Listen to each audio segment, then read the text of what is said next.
Student, स्वागत है हमारे YouTube channel UP board online school में। तो स्टूडेंट, जैसा कि आप लोग देख सकते हैं कि हमने अगर पूजा खंड काव्य को यहाँ पर लेकर आया है, जो कि आपकी बोर्ड एग्ज़ाम की दृष्टि से बहुत ही इम्पोर्टेंट है। और अगर पूजा हर साल हर क्वेश्चन पेपर में पूछा जाता है 3 नंबर में, ठीक है। तो आइए उस 3 नंबर को हम कैसे प्राप्त कर सकते हैं और इस मुश्किल घड़ी में कैसे हम इसको यूज़ कर सकते हैं वो बताता हूँ, ठीक है। तो ऐसे ही अगर पूजा खंड काव्य लेकर हम आए हैं, तो आइए स्टार्ट करते हैं, देखते हैं अगर पूजा खंड काव्य में क्या है, ठीक है। तो स्टूडेंट, जैसा कि आप लोग देख सकते हैं कि अगर पूजा खंड काव्य में दो दो ऑप्शन दिए रहेंगे, ठीक है। मैं आपको दिखा दे रहा हूँ कि कैसे पेपर में अगर पूजा के खंड काव्य में आता है, ठीक है। तो जैसे कि आप लोग यहाँ पर देख सकते हैं, यहाँ पर दिया है अग्र पूजा खंड काव्य की कथा वस्तु संक्षेप में लिखिए। और दूसरा है अग्र पूजा खंड काव्य के आधार पर युधिष्ठिर का चरित्र चित्रण किए, ठीक है। तो युधिष्ठिर का चरित्र चित्रण हम लेकर आए हैं, जैसे कि यहाँ पर लोग आप देख सकते हैं। तो जैसे कि यहाँ पर भी आप देख सकते हैं कि युधिष्ठिर का चरित्र चित्रण है, ठीक है। तो आइए इस देखिए कि एग्जाम में इस पेपर में युधिष्ठिर का चरित्र चित्र खंड काव्य में आया है, ठीक है। तो आइए मैं इसको आपको बताता हूँ, ठीक है। तो जैसे कि आप लोग देख सकते हैं कि युधिष्ठिर का चरित्र चित्र, ठीक है। तो युधिष्ठिर का जो चरित्र का जो स्टार्टिंग है, तो वो हम ऐसे करेंगे कि युधिष्ठिर पांडवों में सबसे बड़े थे। इंद्रप्रस्थ में उनकी राज्याभिषेक किया जा रहा था, ठीक है। और सभी राजा उनकी उनकी अधीनता को स्वीकार करते हैं। उनके चरित्र का निम्नलिखित विशेषताएं हैं, ठीक है। तो उनकी चरित्र का निम्नलिखित चित्रण करने के लिए छोटा सा हम यहाँ पर लिख देंगे, और उनकी जो विशेषताएं रहेंगी वहाँ पर हमने लिखा है कि पहला है उनकी विनम्र स्वभाव, ठीक है। ऐसे ही आप एग्जाम में भी लिखिएगा। दूसरा है सत्य प्रेमी, तीसरा है आदर्श शासक, और चौथा है उदार हृदय।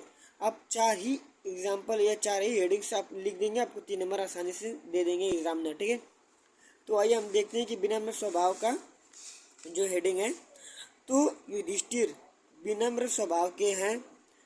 इंद्रप्रस्थ में गुरु द्रोणाचार्य के प्रवेश करते ही वे विनम्र भाव से उनके चरणों में गिर पड़ते हैं, ठीक है। तो जैसे कि यहाँ पर आप देख सकते हैं कि इनके कैसे विनम्र स्वभाव कितना अच्छा था कि द्रोणाचार्य के आते ही उनके पैरों में गिर पड़ते हैं, ठीक है। और दूसरा हमारा है सत्य प्रेमी। तो दूसरा हेडिंग है हमारा, देखिए आप लोग देख सकते हैं सत्य प्रेमी। तो युधिष्ठिर सत्य प्रेमी हैं। वे प्रत्येक कार्य को धर्म और न्याय के अनुसार करते हैं, ठीक है। तो आप लोग यहाँ पर ये देख सकते हैं कि सत्य प्रेमी में युधिष्ठिर ने अपने सभी कार्य धर्म और न्याय के अनुसार ही किया है, ठीक है। तो आइए तीसरा हेडिंग हम देखते हैं, आदर्श शासक। तो आदर्श शासक में जो हेडिंग है हमारा, उसकी जो डिफिनेशन है आप लोग देख सकते हैं। महाराजा युधिष्ठिर एवं आदर्श शासक हैं। महाराजा युधिष्ठिर एक आदर्श शासक हैं। वे राम राज्य को आदर्श मानकर प्रजा को खुशी बनाने का यानी खुश बनाने का प्रयत्न करते हैं, ठीक है। आदर्श शासक यानी युधिष्ठिर, राजा युधिष्ठिर अपने प्रजा को खुश बनाने के लिए, सुखी परिवार बनाने के लिए वो हर वो कदम उठाते हैं। इससे पता चलता है कि वो कितने आदर्श शासक हैं, ठीक है। और जो लास्ट वाला हेडिंग है, उदार हृदय। तो युधिष्ठिर अत्यंत उदार हृदय वाले हैं। वे दुर्योधन से झगड़ा न करते और खांडव वन को राज्य के रूप में स्वीकार कर लेते हैं। और युधिष्ठिर किसी राजा के जो राज्य को अपने राज्य में नहीं मिलाते हैं। इससे स्पष्ट होता है कि युधिष्ठिर कितने विनम्र व उदार हृदय वाले हैं। तो स्टूडेंट, जैसा कि आप लोग देख लिए कि युधिष्ठिर का जो चरित्र चित्रण था वो यहाँ पर कैसे 4 हेडिंगों में मैंने आपको बता दिया है। और ऐसे ही एग्जाम में भी 4 हेडिंगों पे लिखिएगा, आपको 3 नंबर मिल जाएगा। और स्टूडेंट आप और देखते हैं इसमें कि जो हमारा दूसरा क्वेश्चन था, जो पहला क्वेश्चन था अग्र पूजा खंड काव्य की कथा वस्तु संक्षेप में लिखना था, उनको भी हमने लिख कर लाया है कि आपको दोनों ही ऑप्शन आते हो और आप कोई भी लिख सकते हैं, ठीक है। तो आइए देखते हैं कि कथा वस्तु क्या थी।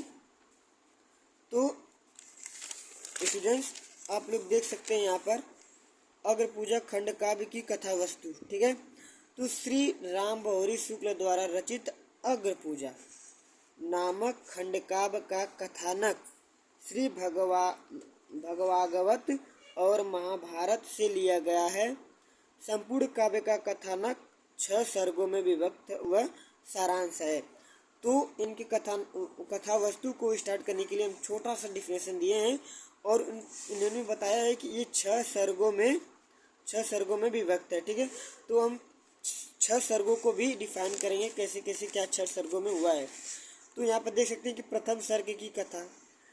इस प्रथम सर्ग में दुर्योधन द्वारा समस्त पांडवों को विनाश करने के लिए लाक्षागृह में आग लगवाते हैं।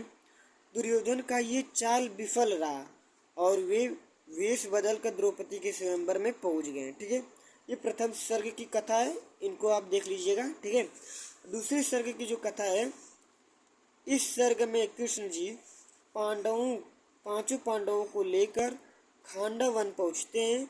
वह विकराल वन था। ठीक है, खांडव वन एक विकराल वन था।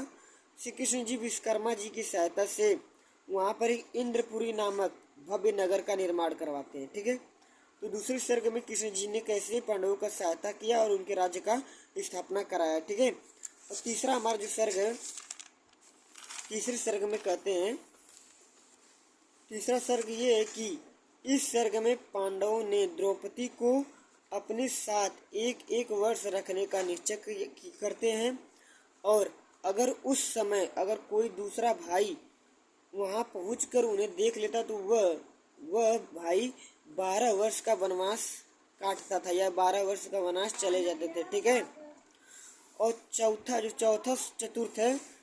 जो चतुर्थ सर्ग है उसमें क्या है, उसकी कहानी है ये है कि राजसूय यज्ञ के प्रयोजन को पूर्ण करने के लिए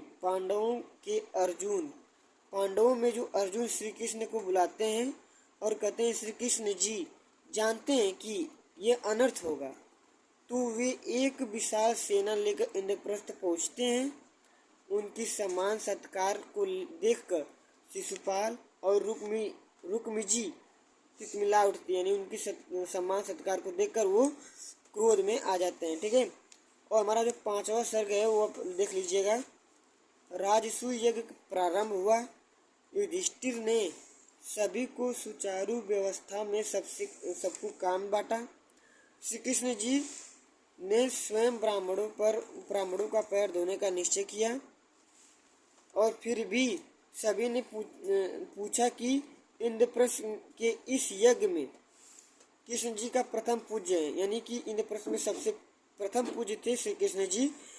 तो सभी ने उनकी प्रशंसा की, परंतु शिशुपाल ने नहीं की। शिशुपाल के अपशब्द वाणी को दोष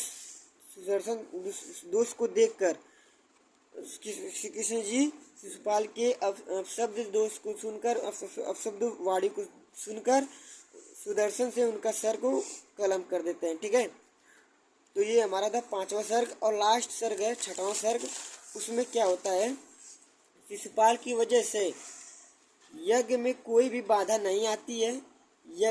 यज्ञ में ब्राह्मणों ऋषियों द्वारा पूरा किया जाता है और युधिष्ठिर ने दान दिया और आदर सत्कार से सिरोधार्य किया। ठीक है, तो इसलिए जैसा कि आप लोग देख सकते हैं कि अग्र पूजा में हमने दोनों जो ऑप्शन आए थे उनको मैंने आपको बता दिया है और आई होप आपको समझ में आया होगा। और आप इसको याद कर लीजिएगा क्योंकि ये एग्ज़ाम की दृष्टि से बहुत ही इम्पोर्टेंट है और आपके एग्ज़ाम में आने वाला है। तो स्टूडेंट्स, धन्यवाद।